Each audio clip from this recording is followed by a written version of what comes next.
Oo. Daming Karel.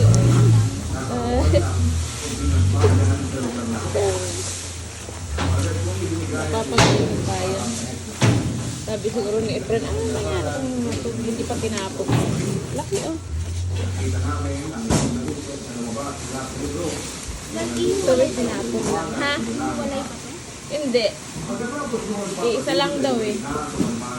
Laki oh.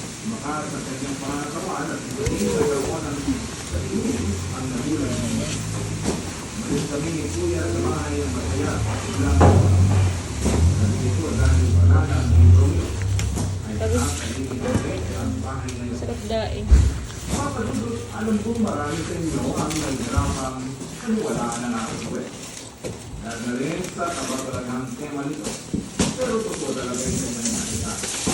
At hindi ko akalain na yung minsan napanood nating horror movies ay pwede palang magkakaroon.